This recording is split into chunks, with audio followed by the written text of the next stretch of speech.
A local nonprofit is striving to improve self-sufficiency, regional food security, and economic resilience of urban and rural communities through advocacy and action. Good afternoon, I'm Ethan Walbach. And I'm Ashanti Allen. Coming up as the election nears, political advertising continues to be make or break for candidates looking to get to Washington as we head down the home stretch. All this and more on the Omaha News.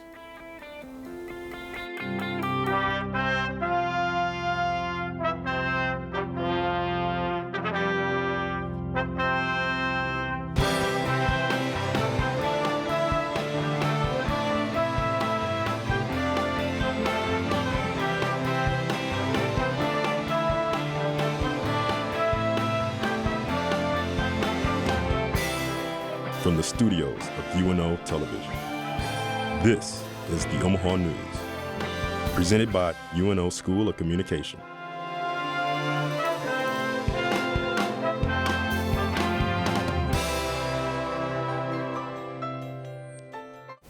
Despite 32-degree weather, a crowd of around 30,000 Trump supporters donned their stocking caps and gloves to rally for the president as he wrapped up his three-state campaign blitz last night in Omaha. With the 2020 general election now less than a week away, both the president and former vice president are crisscrossing states where critical electoral votes are up for grabs. The president stumped for both Iowa and Nebraska Republicans, who were among the audience at Eppley Airfield. Iowa Senator Joni Ernst is trailing her Democratic rival Teresa Greenfield in the polls, while incumbent Congressman Don Bacon is virtually neck and neck in his battle for the 2nd District House seat against Democrat challenger Kara Eastman. Trump says he wants all 5 of the state's electoral votes. Joe Biden doesn't even respect you enough to campaign. He never came here. When did he come here? Let's hear that. I'll see you guys. And some local officials are calling last night's rally a super spreader of the coronavirus case. This comes on the heel on Douglas County seeing its 4th week of increase in COVID-19 cases. The Trump campaign said strong precautions were taken to ensure the safety of the public. And meanwhile, Vice President Joe Biden is ramping up his campaigning as well. He's expected to land in central Iowa this Friday in hopes of turning the state back blue in 2020. As November 3rd approaches, you may be finding yourself being political advertisements. But are these ads worth campaigning dollars? And the text ads focus on the person or the policies.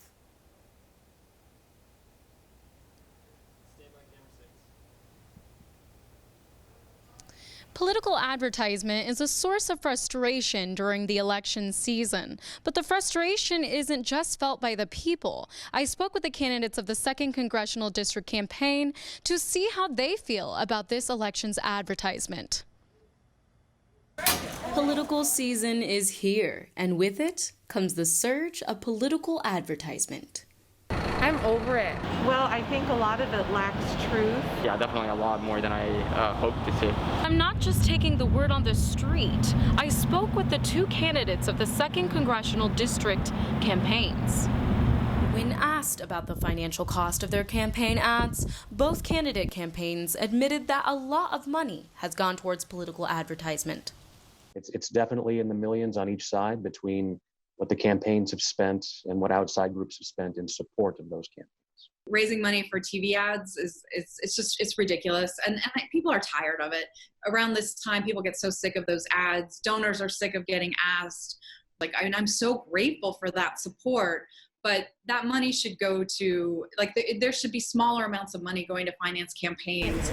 In response to the topic of attack ads, both candidates claim to be sticking to addressing policy issues. I actually personally don't want anyone attacking my opponent in a personal way. Putting out policies and showing the bad policies that he supported, that to me is fair game. We've run some contrast ads, but we've not launched any attack ads against Kara Eastman. And we don't intend to. We don't need to attack her. We can talk about her policies and how disastrous they would be. With your Omaha News, I'm Larissa Leone. Social media has played a role in this year's election advertisement, but it has not been seen as more effective than television advertising. Ashanti, Ethan, back to you. Now, learning to cook can be time-consuming, difficult, and expensive, but No More Empty Pots is tackling those issues and bringing healthy home-cooked food to a table near you.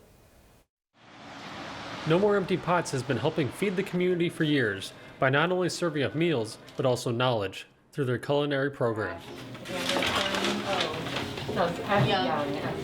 Nancy Williams, the president and CEO of No More Empty Pots, explains how the program attacks many issues at once. For employment opportunities that we could address, the entrepreneurship opportunities that you need in both urban communities and rural communities to build capacity and self-sufficiency and resilience.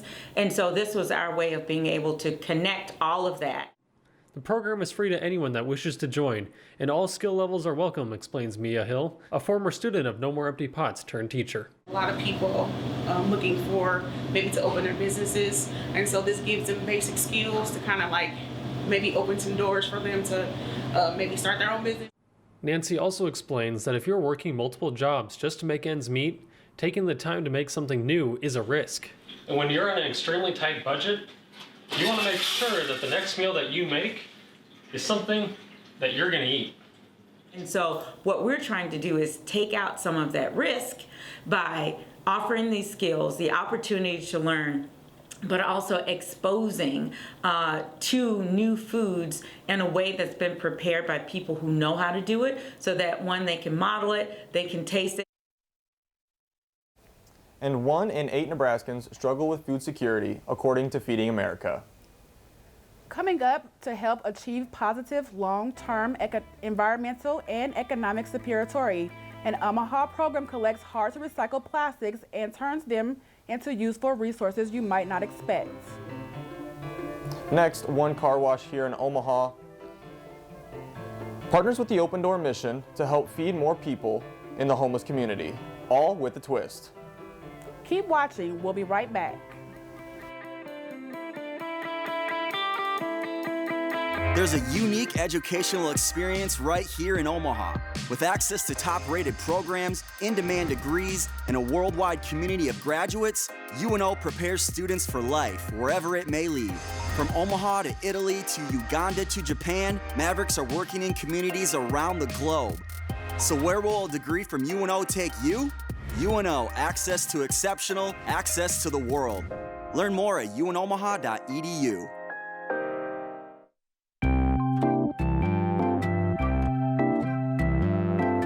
Need an incentive to read? Use your Omaha Public Library card to check out a pass to the Henry Doorly Zoo. Each pass can admit up to 2 adults and 6 children for a one-time use.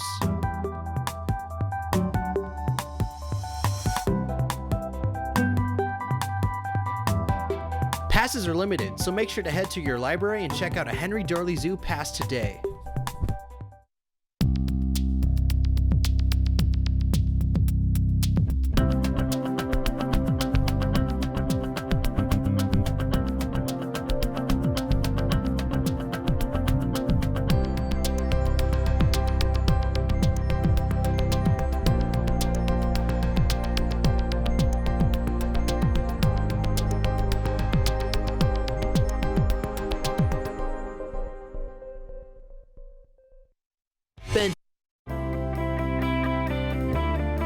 This is the Omaha News. This year, one local car wash is getting with the time and creating a new Halloween festivity. Reporter Wyatt Waskovac with the story. We have haunted houses, haunted farms, even haunted hotels. Now Omaha has its own haunted car wash. Our whole idea came from, hey, what can we do to be unique and different and also at the same time support the community by offering a fun, family-friendly event that's safe, especially with everything going on right now. The car wash has partnered with the Open Door mission to help the homeless community. You know, I recommended, hey, let's partner up and see what we can do to help them feed more people this year, and Mike's 100% on board with it, so. But how are people hearing about this? We heard about it through a news article on Facebook, and we thought it'd be a fun family event to come out and experience. Equipped with clowns, skeletons, and other spooky creatures, it's no wonder this event is going so well. VIP Car Wash is making sure to be family friendly and pandemic friendly, and that starts with the secure candy bag. We're giving individual treat bags for kids, sanitized treat bags. So we have hand sanitizer in the bags, just so, and it's all pre-portioned, no open candy. So, with the pandemic in full effect, the car wash has created a unique experience from the comfort of your own car. There's lacking of family things to do right now. I mean, people aren't out, at the zoos and different things. A lot of people are home. They're worried about, with the virus and everything. So this gives them a safe place to come and do a great thing for the Open Door mission as well. For the Omaha News, I'm Wyatt Weskowiak. There is plans to continue the haunted car wash for years to come, but there is still time to catch this year's event this week before Halloween. In 2016, UNO started a pilot project to use the Hefty Energy Bag program across campus. Reporter Sophia Ritter examines if the program should be continued at UNO. Hefty energy bags take hard to recycle plastics like styrofoam and plastic bags and reuse them to make other resources. This is another waste stream that those materials can go into and therefore be diverted from the landfill. The materials are currently being burned and used to make ethanol, which Michelle says can be worse than the plastic simply going to the landfill. If you put it in a landfill, we have an opportunity to make other changes to help reduce overall carbon release within the time period that that material is breaking down in the landfill, where if it's burned, it's all going up right now. First Star Fiber, the City of Omaha's recycling processing plant, has decided to invest in the energy program and combat these concerns. They're planning to expand their operations by processing the energy bags to produce a lumber material, aggregates for concrete, and diesel fuel.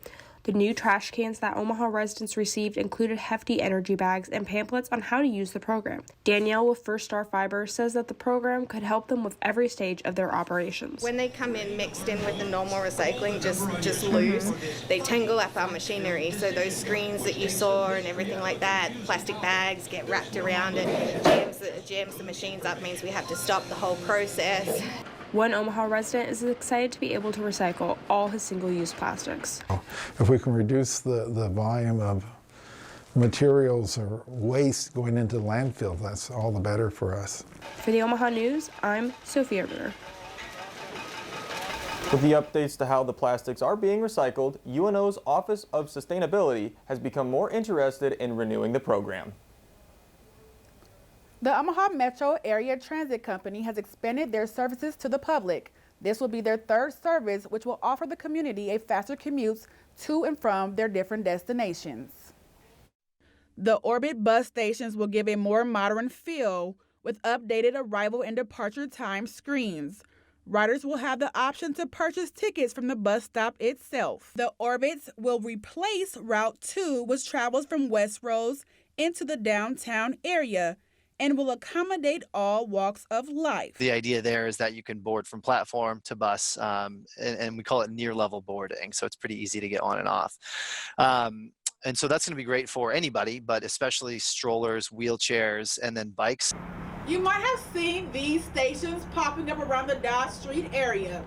As of October 8th, Metro officials have announced that the first ever Orbit Transit Center will start operating November 18th. Getting on a bus on Dodge Street at 8 o'clock in the morning, to go to work is a tough thing to do. Some mornings I caught myself getting up at like 5:30 in the morning to try to catch an 8 o'clock bus. I couldn't tell you how many mornings I've been late for work because, the bus will pass us because it's busy.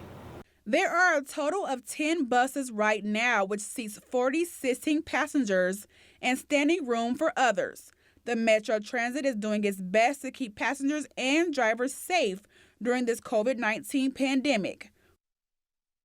Adding the Orbit bus to the additional transit services, it will allow for buses to arrive every 10 minutes.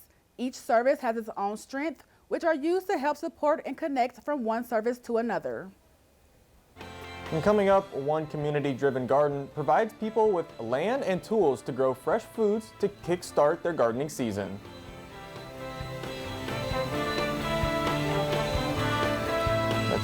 Next, one local nonprofit creates a day where giving back and wearing black helps students run organizations. Stay tuned, we'll be right back. Hey, buddy, Nebraska weather got you down? Yeah, sometimes it feels like I'm trapped in a snow globe. I've got the thing for you. You need to head down to UNO's weight room and help in kinesiology. They have bench presses. They have treadmills. They have free weights. They have everything that will pump you up. I'm gonna go head there right now. So put on your gym shoes, make a protein shake, and go turn that plastic into muscle.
Explore the historic Blackstone district in Omaha, Nebraska.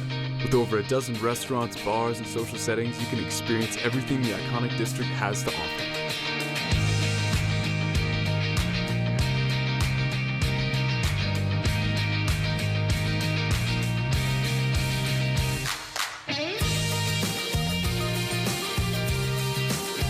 Eat, drink, socialize, and enjoy the day or night here in Blackstone.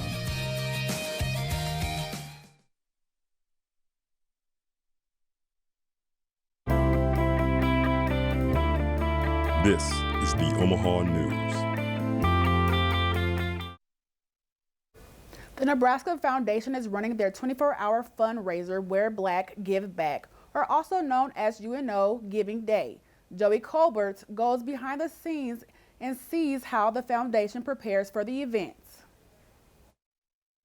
The University of Nebraska Foundation is a nonprofit organization established in 1936 with their mission of saving lives and changing lives. The foundation has over 5,000 donors and raised over $27 million last year at UNO. With their activities and projects halted by COVID-19, organizer and director of annual campaigns Joel Geringer says the foundation wanted to create a day of recognition for student organizations in UNO. We wanted to help harness people's power to support our current students, our current research, all the great things that are going on at this university. UNO Giving Day has two priorities. One is to wear black, and the other is to give back and support student organizations striving for success. That's really where we got the name.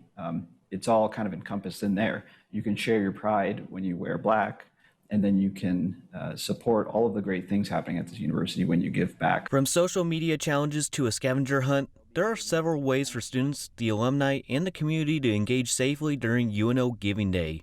Vice President of UNO Advancement Mike Bird says that Geringer made this campaign a memorable experience as it's a unique way to recognize everything happening at UNO.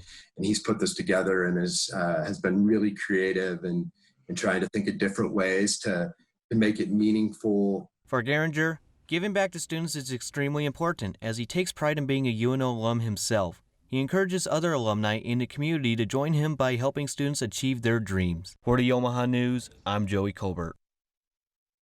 The Wear Black, Give Back Marathon runs from now until Thursday, October 29th at noon. The Nebraska Foundation's goal is to have over 1,000 alumni and community supporters giving back to student organizations. You can visit the UNO Giving Day website and contribute dollar amounts for any student organization of your choice. With the pandemic driving people outdoors this year, Benson's community garden got a lot of attention. Reporter Madison Wheeler discusses the benefits of community gardens. The founder of Benson Community Garden turned an empty lot next to his home into a place where people could come together. This year is the garden's 10th anniversary, and it gives people something they may be missing in their own homes. So I live in an apartment. We've been at our place for about 9 years, and it doesn't really give me the opportunity to grow in my own little spot. Community gardens rent plots for people to come in and grow plants, primarily vegetables and herbs. So I come here, and each year I have a spot that I can do whatever I want with. The Benson Community Garden provides tools the gardeners can use as well. They also collect rainwater for watering the plants. This year, that's been harder due to the lack of rain. Community gardens can be great for the people who come here to garden, but they're also meant to serve their communities. At the Benson Community Garden, there's a small pantry where people can donate non-perishable goods for those that need them. There are also fruit trees, berries, herbs, and a grapevine that are available for the gardeners. Community gardening is a great way for people not only to grow their own food, but also to have that sense of community and to have a gathering place for events and so forth. The garden is working towards creating a Nebraska-certified pollinator garden, which involves growing certain plants, avoiding pesticides, and providing water. So that we can get more, obviously, butterflies and bees and flies here to help pollinate the neighborhood. The pollinator garden is this year's project, and they try to do one each year. Earlier in the year, guests painted wooden signs that were hung up on the fence. For the Omaha News, I'm Madison Wheeler. October 31st is the last day of the season at Benson Community Garden, and gardeners will need to be cleared out until the spring. Coming up to UNO, graduates share their experience with finding work in struggling job market after graduation. Next, one local small business owner shares her story on how she started her tasty business. All this and more on the Omaha News.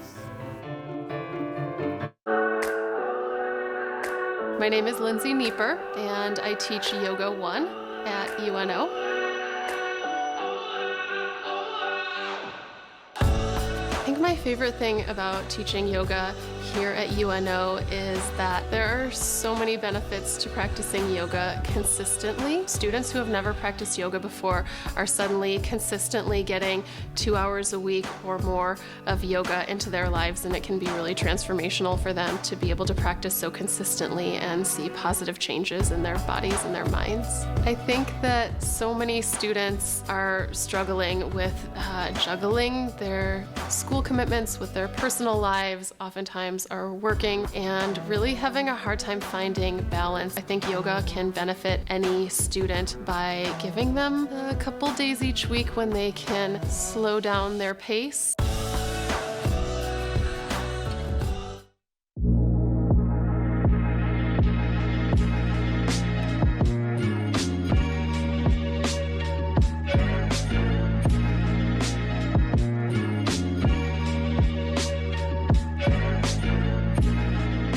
Alpha has been the best decision I've made in college. It's really set me up to be ready for the real world. I never thought I'd join Greek life at UNO, but some of my best memories have been at Pike.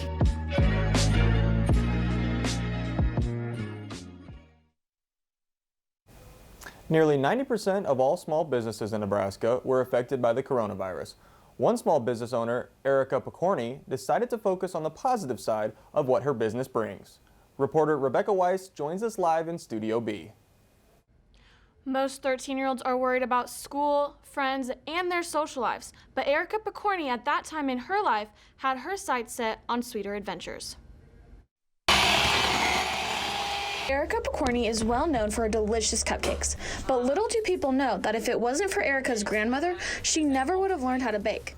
Erica's grandmother taught her everything she knows about baking at a young age. As she got older, I decided, I didn't want what she had taught me to go to waste. It certainly didn't.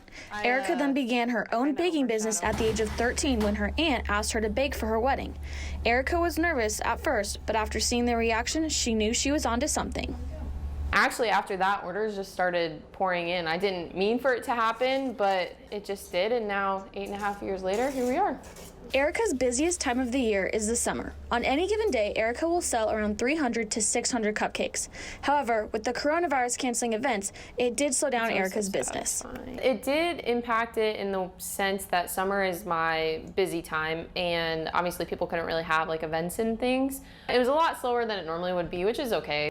Over 5,000 small businesses were affected by COVID-19. However, Erica chooses to focus on the happiness her business brings her customers.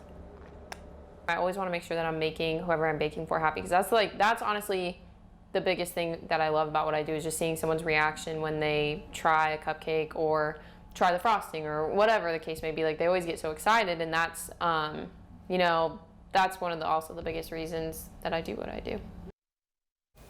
Like many small businesses in Omaha, Cupcakery is still open for business and taking additional precautions to stay safe and cater events. With unemployment for college graduates with a bachelor's degree currently at 4.8%, 2 UNO graduates have felt the effects of the struggling job market due to COVID-19. They share their stories and struggles in their efforts to start their careers. COVID-19 has impacted workers nationwide, including UNO graduate Ben Phillips, after he was furloughed from his job at iHeartMedia. Just hearing that, that basically threw a massive curveball into my career plan. Phillips said he took work where it came, including jobs not in his career field. However, he continued to pursue full-time jobs in his field. Like 1 day a week, I would try to apply for 5 or 6 different jobs.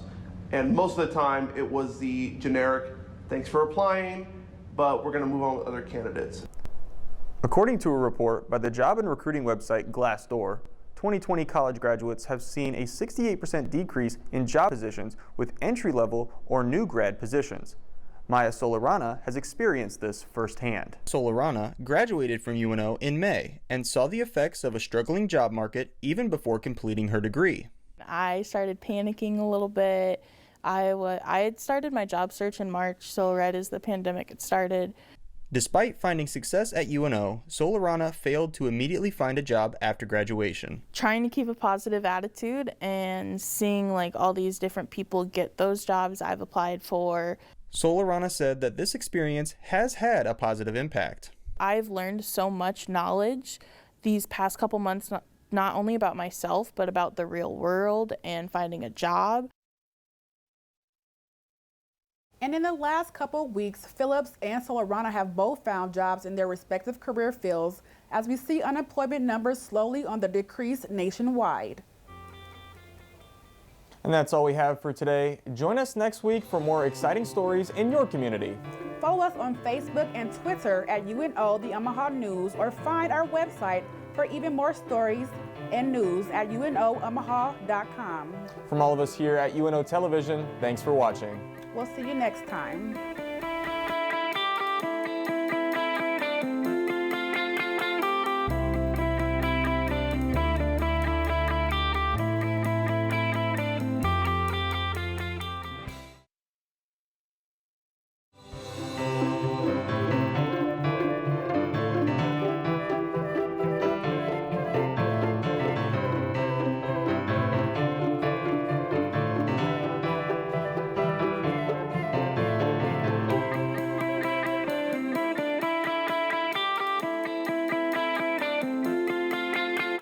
What I feel coming to UNO is a sense of community, feeling like I had a home, and so I chose UNO because of that. To me, access to exceptional is having a cheerleader in your life, and anybody who has stepped foot in UNO knows that somebody cares about you. School isn't just getting a GPA. To go above and beyond that is what's going to make you an exceptional applicant to a job or a graduate program. Create your next adventure and travel the world at Omaha's award-winning Henry Dorley Zoo.